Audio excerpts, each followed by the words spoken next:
മുസ്ലിം league സംസ്ഥാന അധ്യക്ഷൻ Panakkad Sadiq Ali Shihab Thangal Francis മാർപ്പാപ്പയുമായി റോമിൽ കൂടിക്കാഴ്ച നടത്തി. ഈ വാർത്തയാണ് ഇന്നിപ്പോൾ വരുന്നത്. പാണക്കാടിൻ്റെ പെരുമയിൽ നമുക്ക് അഭിമാനിക്കാമെന്ന് പി കെ കുഞ്ഞാലിക്കുട്ടി ഫേസ്ബുക്കിൽ കുറിച്ചു. ബിപിൻ സി വിജയൻ മലപ്പുറത്ത് നിന്ന് ടെലിഫോണിൽ ചേരുന്നു. ബിപിൻ, വളരെ നല്ല നിമിഷമാണിത്. പാണക്കാട് സാദിഖ് അലി ശിഹാബ് തങ്ങളിന് പോപ്പിനെ നേരിട്ട് കണ്ട് ചർച്ച ചെയ്യാൻ കഴിഞ്ഞു. വിവരങ്ങൾ? അതെ SKN, ലോക സർവമത സമ്മേളനത്തിൽ പങ്കെടുക്കാനായി കഴിഞ്ഞ വെള്ളിയാഴ്ചയാണ് റോമിലേക്ക് സാദിഖ് അലി ശിഹാബ് തങ്ങൾ പോയത്. ഇന്നലെയായിരുന്നു ഫ്രാൻസിസ് മാർപ്പാപ്പയുമായുള്ള കൂടിക്കാഴ്ച നടത്തിയത്. ഒപ്പം തന്നെ Islamic art and architecture and introduction എന്നുള്ള പുസ്തകം മാർപ്പാപ്പയ്ക്ക് അദ്ദേഹം സമ്മാനിക്കുകയും ചെയ്തു.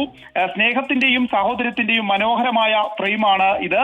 ഒപ്പം തന്നെ സ്നേഹവും സാഹോദര്യവും നിറഞ്ഞൊഴുകുന്ന പാണക്കാടിന്റെ പെരുമയിൽ നമുക്ക് അഭിമാനിക്കാമെന്നും ഇപ്പോൾ പി കെ കുഞ്ഞാലിക്കുട്ടി ഫേസ്ബുക്കിൽ ഇതുമായി ബന്ധപ്പെട്ട് കുറിച്ചിരിക്കുകയാണ്.